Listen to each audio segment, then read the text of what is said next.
প্রাণপ্রিয় শিক্ষার্থীবৃন্দ, তোমাদের সকলকে স্বাগত জানাচ্ছি। আমি জয়তুশীল সহকারী অধ্যাপক, বান্দরবান ক্যান্টনমেন্ট পাবলিক স্কুল ও কলেজ। প্রাণপ্রিয় শিক্ষার্থীবৃন্দ, যে বিষয়টা নিয়ে আজকে আলোচনা করব, জীববিজ্ঞান দ্বিতীয় পত্রের অধ্যায় 1 অ্যানিমাল ডাইভার্সিটি এন্ড ক্লাসিফিকেশন থেকে লেসন 4 হিসেবে পড়াচ্ছি। একটু খেয়াল করো। প্রাণী জগতের শ্রেণীবিন্যাস, ক্লাসিফিকেশন অফ অ্যানিমাল কিংডম। বৈচিত্র্যময় পৃথিবীতে বাস করে অসংখ্য বৈচিত্র্যময় প্রাণী। পৃথিবীতে সব প্রাণী নিয়ে গঠিত হয়েছে প্রাণী জগৎ।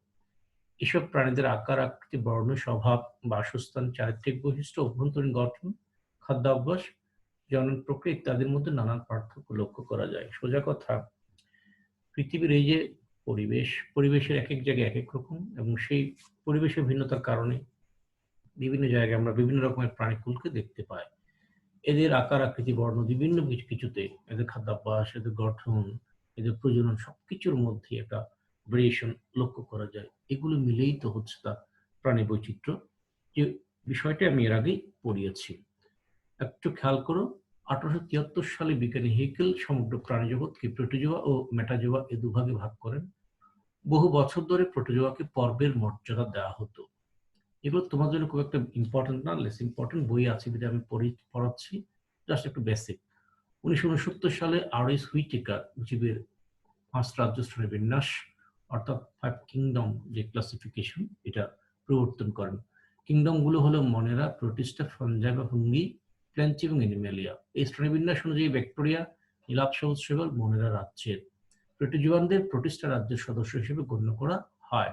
এই যে হুইটেকারের মতো যে শ্রেণীবিন্যাস 5 কিংডম কনসেপ্ট, এখানে নিউক্লিয়াস আবরণযুক্ত টিস্যুবিহীন সকল এককোষী জীব প্রোটিস্টা রাজ্যের অন্তর্ভুক্ত, যেমন শৈবাল, স্লাইম মোল্ড, এগুলো হচ্ছে ছত্রাক জাতীয়। সকল ছত্রাক ফাঞ্জাই রাজ্যের অন্তর্ভুক্ত, বহুকোষী শৈবাল ও সকল উদ্ভিদ প্লান্টের রাজ্যের অন্তর্ভুক্ত। কিন্তু শৈবালকে একসময় প্লান্টে বলা হলো, আধুনিক যে শ্রেণীবিন্যাস, সেই শ্রেণীবিন্যাস অনুযায়ী এটাকে এখন আর শৈবালকে আমরা প্লান্টিতে নয়, শৈবাল চলে গেছে খুব সম্ভবত প্রোটিস্টাতে আর কি। যাই হোক, এরপরে আসে সকল বহুকোষী প্রাণী, যেমন মেটাজোয়া, যারা খাদ্য গালাধকরণ করেও অভ্যন্তরীণভাবে পরিপাক করে, এবং কিছু পরজীবী যারা শোষণের মাধ্যমে পুষ্টি সংগ্রহ করে, তাদের রাজ্য অ্যানিমেলিয়া। প্রাণী জগতের সদস্যদের বর্তমানে প্রায় 33 পর্বের তালিকাভুক্ত করা হয়েছে। পর্বগুলোকে সাধারণভাবে মেজর ফাইলা ও মাইনর ফাইলা এই দুভাগে অন্তর্ভুক্ত করা হয়। মেজর ফাইলা, মাইনর ফাইলা, আমরা মাইনর ফাইলা খুব একটা বেশি আলোচনা করব না, মেজর ফাইলাগুলি পড়ব। একটু খেয়াল করো, প্রিন্সিপালস অফ অ্যানিমাল ক্লাসিফিকেশন, নীতিগুলো কি কি।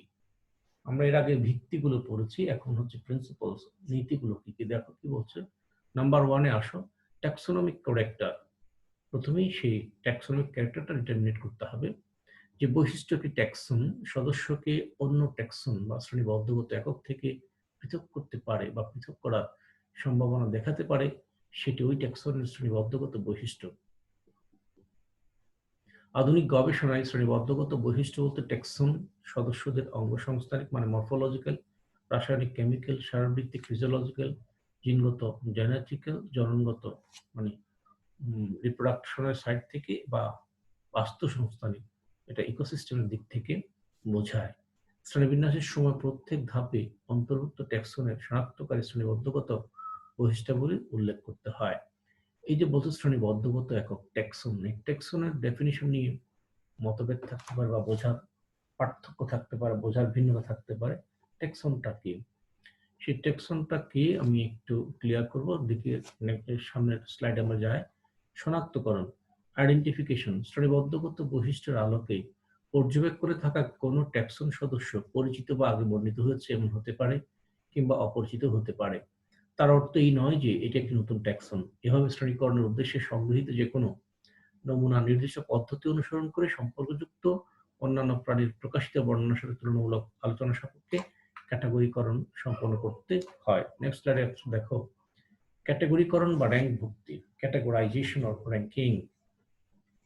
কি বলছে দেখো, যেসব প্রাণী বা প্রাণী গোষ্ঠীকে শ্রেণীবিন্যাসের উদ্দেশ্যে বিভিন্ন ধাপ অর্থাৎ ক্যাটাগরি বা র্যাঙ্কের অন্তর্ভুক্ত করা হয়, সেসব প্রাণী গোষ্ঠীকে ট্যাক্সন বলে। এইখান থেকে আসো, ট্যাক্সন কি একটা সংজ্ঞা আছে, আমরা সংক্ষেপে বলি, বইয়ে পড়ানো হয়, শেখানো হয়, এসএসসি লেভেলের বইও আছে, ইন্টারমিডিয়েট লেভেলের বইও হয়তো বা সিলেবাস আছে। শ্রেণীবিন্যাসের একক, এখন এই শ্রেণীবিন্যাসের একককে বলা হয় ট্যাক্সন, বহু বচনে ট্যাক্সা, একবচনে ট্যাক্সন, তখন আমরা যেটা বুঝি যে কিংডম বা ফাইলাম যেগুলো আছে, class, order, family, genus, species, এগুলোকে বলি আমরা ট্যাক্সন। এটা বুঝে থাকি হয়তো বা বোঝার একটু ব্যতয়ের কারণে, ভিন্নতার কারণে। এগুলো কিন্তু ট্যাক্সন না, এগুলো হচ্ছে র্যাঙ্ক বা ক্যাটেগরি। তাহলে ট্যাক্সন কোনটা? যে আমরা বলি না কিংডম, তারা অপোজিটে এনিমেলিয়া। বেসিক্যালি এনিমেলিয়াটাই কিংডম এবং এটি হচ্ছে শ্রেণীবদ্ধগত একক। ট্যাক্সন আরেকবার বলি, ট্যাক্সন এবং ট্যাক্সা, সময় হয়তো বেশি লাগবে, তারপর একটু বলি। বিষয়টা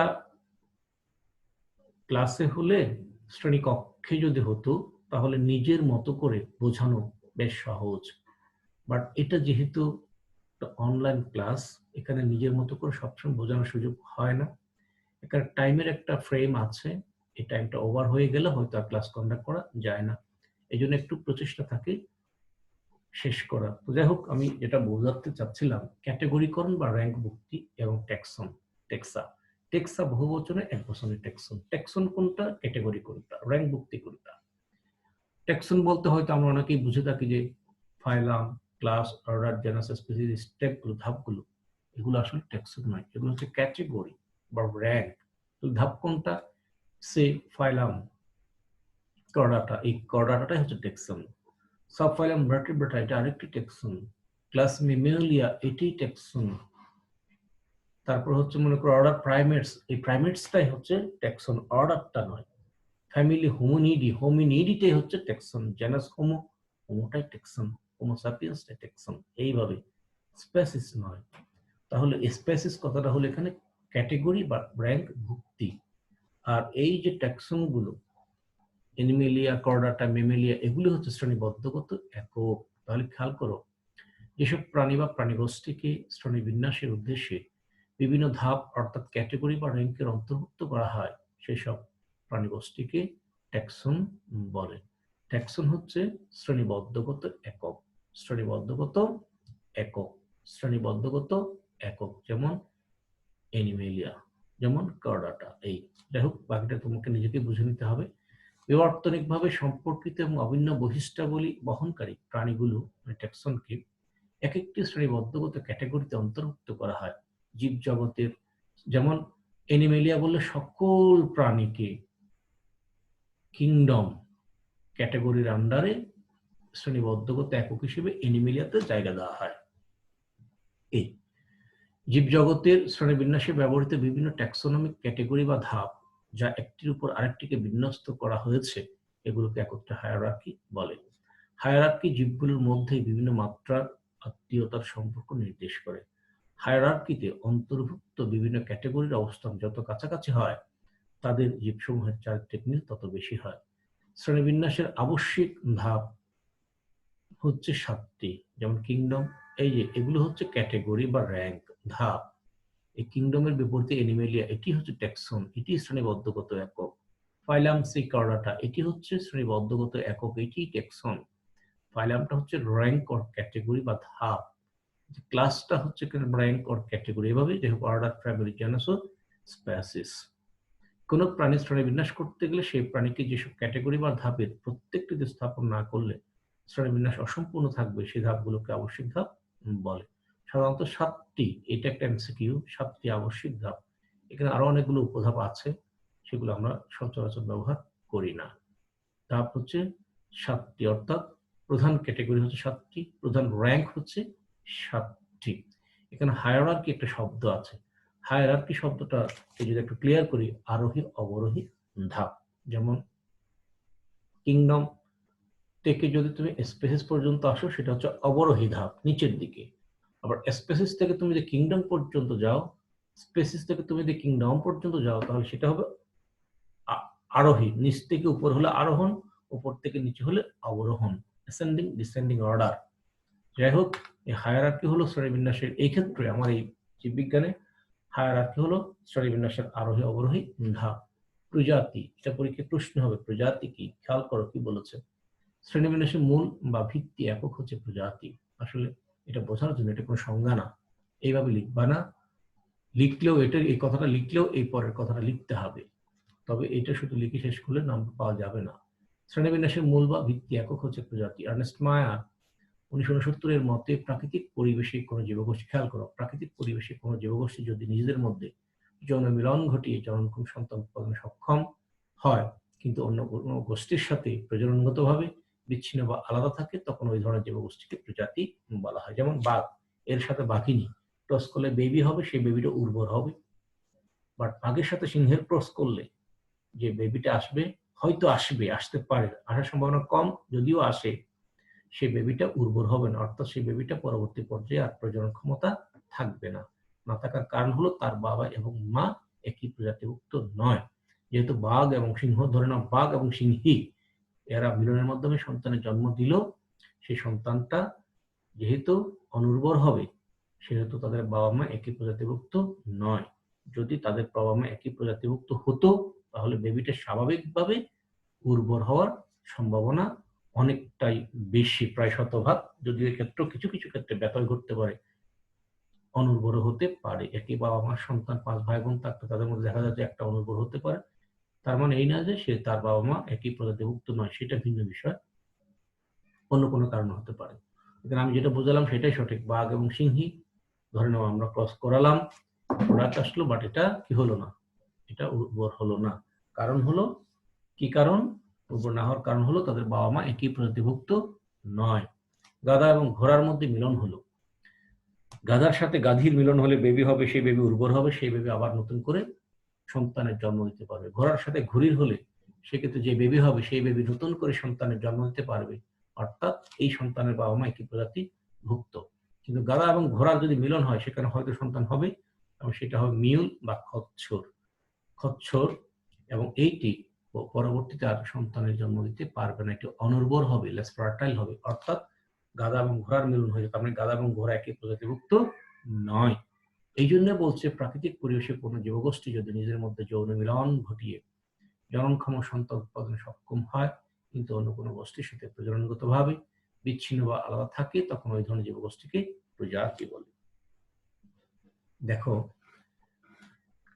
এখানে প্রজাতি বলে এখানে কি বলছে, দেখো, পৃথিবীর সকল মানুষ একটি প্রজাতিভুক্ত, বানর এক প্রজাতিভুক্ত, ব্যাঙ এক প্রজাতিভুক্ত, আম, কাঁঠাল গাছ এক একটি প্রজাতির অন্তর্গত। আবার এদের মধ্যে ভিন্নতা আছে, সব আম কিন্তু একই প্রজাতির না, যে কোনো একটি নির্দিষ্ট আম, যে কোনো নির্দিষ্ট একটি ব্যাঙ, যে কোনো নির্দিষ্ট প্রজাতির একটা বানর, একটি প্রজাতির অন্তর্ভুক্ত। এখানে দেখো 7টি ক্যাটাগরি বিশিষ্ট ট্যাক্সন হায়ারার্কি ও ট্যাক্সন দেখানো হলো।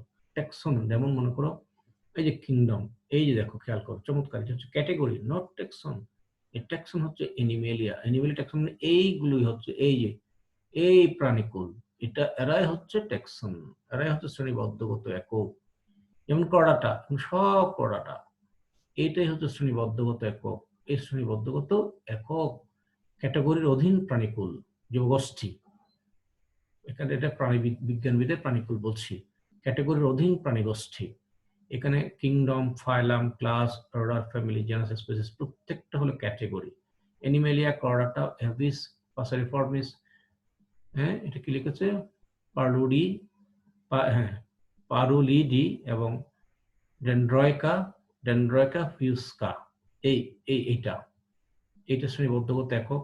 এটি হলো ট্যাক্সন, এটি হলো ট্যাক্সন, এটি হলো ট্যাক্সন, এরা হলো ট্যাক্সন, এরা ট্যাক্সন, এরা ট্যাক্সন, এটি ট্যাক্সন, এরা ট্যাক্সন, এরা ট্যাক্সন, এরা ট্যাক্সন, শ্রেণীবদ্ধগত একক, সবগুলো মিলে ট্যাক্সা।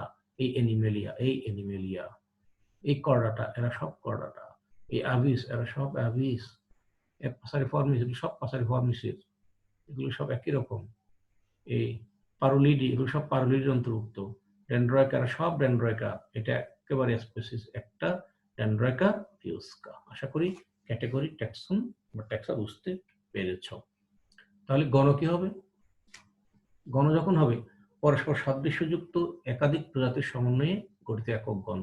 আবার পরস্পর সাদৃশ্যযুক্ত একাধিক গণের সমন্বয়ে গোত্র, একাধিক গোত্রের সমন্বয়ে বর্গ, একাধিক বর্গের সমন্বয়ে শ্রেণী, একাধিক শ্রেণীর সমন্বয়ে পর্ব, এভাবে একাধিক পর্বের সমন্বয়ে কিংডম।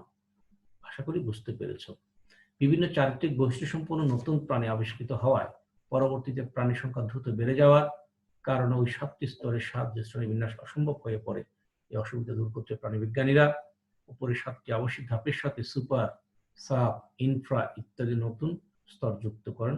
সিম্পসন 21টি ক্যাটাগরি বা স্তর নিয়ে হায়ারার্কি প্রবর্তন করেন। এটা আমাদের দরকার নেই, লাগবে না। বই আছে দিদি বললাম, তুমি 7টি আবশ্যিক ধাপের কথা মনে রাখলেই তোমার চলবে। নামকরণ, নামকরণের ক্ষেত্রে কি বলছে দেখো, একটা প্রাণী পাওয়া গেলে তার নাম দিতে হবে। একটি প্রাণীকে পৃথিবীর বিভিন্ন দেশে বিভিন্ন ভাষায় ভিন্ন ভিন্ন নামে ডাকা হয়। এতে বৈজ্ঞানিক গবেষণার কাজে জটিলতা সৃষ্টি হয়। এই সমস্যা দূরীকরণের জন্য প্রবর্তন করা হয়েছে প্রাণীর নামকরণের বৈজ্ঞানিক পদ্ধতির। কোনো বিশেষ প্রাণীকে শনাক্তকরণের এখানে র হবে জন্য শ্রেণীবিন্যাসের কিছু নিয়ম কানুন ও পদ্ধতি অনুসারে প্রাণীর প্রতিটি প্রজাতির যে বিশেষ নাম প্রদান করা হয় তাকে নামকরণ বলে। খেয়াল করো, এখান থেকে কোনো বিশেষ প্রাণীকে শনাক্তকরণের জন্য শ্রেণীবিন্যাসের কিছু নিয়ম কানুন ও পদ্ধতি অনুসারে প্রাণীর প্রতিটি প্রজাতির যে বিশেষ নাম প্রদান করা হয় তাকে নামকরণ বলে। প্রাণীর নামকরণ দু ধরনের হতে পারে, যেমন দ্বিপদ নামকরণ ও ত্রিপদ নামকরণ।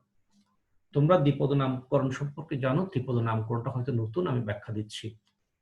দ্বিপদ নামকরণ বাইনোমিয়াল নোমেনক্লেচার, জীবের নামকরণের আন্তর্জাতিক নিয়ম অনুযায়ী গণ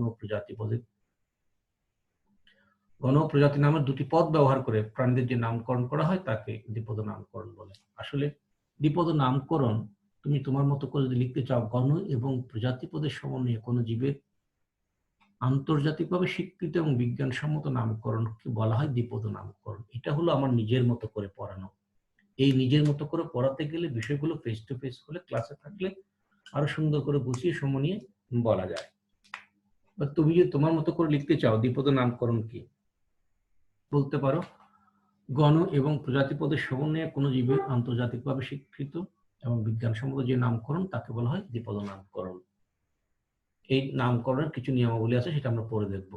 যাই হোক, এবং এখানে ভাষাটা হবে ল্যাটিন বা ল্যাটিনাইজড, ল্যাটিন অথবা ল্যাটিন কৃত। এভাবে সৃষ্ট নামকে প্রাণীর বৈজ্ঞানিক নাম বলা হয়। সুইডিশ শ্রেণীতত্ত্ববিদ ক্যারোলাস লিনিয়াস 1758 খ্রিস্টাব্দে দ্বিপদ নামকরণ পদ্ধতির প্রবর্তন করেন। দ্বিপদ নামকরণের নিয়মানুযায়ী মানুষের বৈজ্ঞানিক নাম হোমো স্যাপিয়েন্স। হোমো হচ্ছে জেনাস নেম, স্যাপিয়েন্স হচ্ছে প্রজাতি নাম, স্পেসিফিক নেম। এখানে হোমো গণ এবং স্যাপিয়েন্স হলো প্রজাতি নামের নির্দেশক। ত্রিপদ নামকরণ, তাহলে কি হবে? দ্বিপদ নাম, একটা কোনো নাম একটা প্রজাতি নাম, তাহলে এখানে একটা আরেকটা বেশি পদ থাকবে, সেটা হলো উপপ্রজাতি। তাহলে তিনটি হলো বিদায় ত্রিপদ, তিনটা পদ, ট্রাইনোমিয়াল।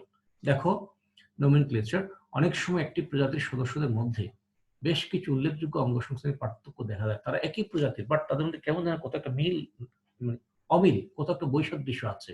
এটাকে আরো একেবারে স্পেসিফাই করার জন্য সেসব সদস্যকে তখন ওই নির্দিষ্ট প্রজাতির উপপ্রজাতি হিসেবে গণ্য করা হয়। তখন গণ ও প্রজাতি পর্যন্ত তারা মিলবে, কিন্তু উপপ্রজাতি ভিন্ন। সমন্বিত গণ ও প্রজাতি সমন্বিত দ্বিপদ নামটি উপপ্রজাতি সহ ত্রিপদ নামে পরিচিত হয়।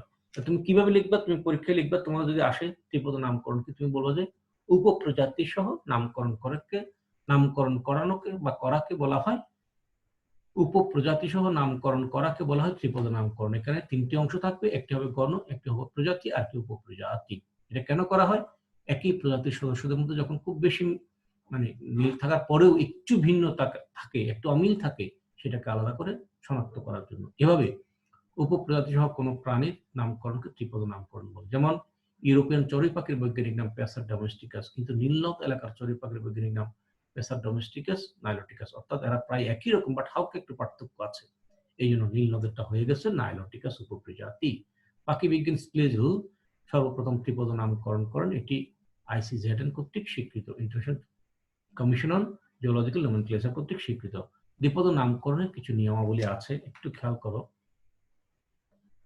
কোন জীবের নামকরণ পদ্ধতি অত্যন্ত জটিল এবং তা কতগুলো নিয়ম মেনে সমাধান করা হয়। প্রাণীর নামকরণের নিয়মগুলো প্রাণী নামকরণের আন্তর্জাতিক সংস্থা international commission on geological nomenclature ICZN প্রণয়ন করে থাকে এবং নিয়মগুলো international code on geological nomenclature লিপিবদ্ধ করা হয়। এই দেখো নিয়ম কানুনগুলো কি। প্রাণী জগৎকে প্রত্যেক ট্যাক্সনের একটি স্বীকৃত বৈজ্ঞানিক নাম থাকবে, যেমন মানুষের হোমো স্যাপিয়েন্স। অবশ্যই দুটি ল্যাটিন বা ল্যাটিনকৃত, হোমোটাও ল্যাটিন শব্দ বা ল্যাটিনাইজড, এবং স্যাপিয়েন্সটাও ল্যাটিন আইদার অর ল্যাটিনাইজড, ল্যাটিন করে নিতে হবে যদি ল্যাটিন না হয়। শব্দ নিয়ে দ্বিপদ নামকরণের মাধ্যমে বৈজ্ঞানিক নাম গঠিত হবে। প্রত্যেক দ্বিপদ নামের প্রথম পদটি বা অংশটি হচ্ছে গণনাম, জেনারিক নেম, দ্বিতীয়টি হচ্ছে প্রজাতিক নাম বা স্পেসিফিক নেম। যেমন বাঘের গণনাম পেন্থেরা, প্রজাতিক নাম টাইগ্রিস। গণনামটি হচ্ছে বিশেষ্য বা জাতিবাচক, তাই এর প্রথম অক্ষরটি শুরু হতে হবে বড় হাতের অক্ষর দিয়ে, যেমন এই দেখো পেন্থেরা পি। প্রজাতিক নামটি বিশেষণ গুণবাচক, এর নামের প্রথম অক্ষরটি হবে ছোট্ট যেমন টাইগ্রিস, এটা যেন মনে থাকে। গণনাম বিশেষ্য প্রজাতি নাম বিশেষণ, গণনাম বিশেষ্য প্রজাতি নাম বিশেষণ, গণনাম বিশেষ্য প্রজাতি নাম বিশেষণ। গণনাম বিশেষ্য তাই প্রথম অক্ষর ক্যাপিটাল, প্রজাতিক নাম বিশেষণ তাই এরা নিয়ম করেছে প্রথম অক্ষর স্মল হবে। ছাপা অক্ষরে হলে সবসময় ইটালিক্স অক্ষরে হবে। এই যে দেখো, এটা একটু বাঁকা, এটার মতো এদের মতো নয়, এটা হলো ইটালিক্সে। তারপরে আসো, দ্বিপদ নাম হাতে লিখলে এখানে একটা আকার হবে, হাতে লিখলে ইংরেজি অক্ষর ব্যবহার করতে হবে এবং প্রত্যেক অংশের নিচে আলাদা আলাদাভাবে দাগ টেনে দিতে হবে। যেমন প্যান্থার টাইগ্রিস, এই প্যান্থার নিচে একটা দাগ হবে, টাইগ্রিস নিচে একটা দাগ হবে, আন্ডারলাইন করতে হবে আলাদাভাবে, প্যান্থারা পর্যন্ত একটা, টাইগ্রিস থেকে এখানে একটা। অতএব কোনো অবস্থায় বাংলা হরফে বৈজ্ঞানিক নাম লেখা যাবে না।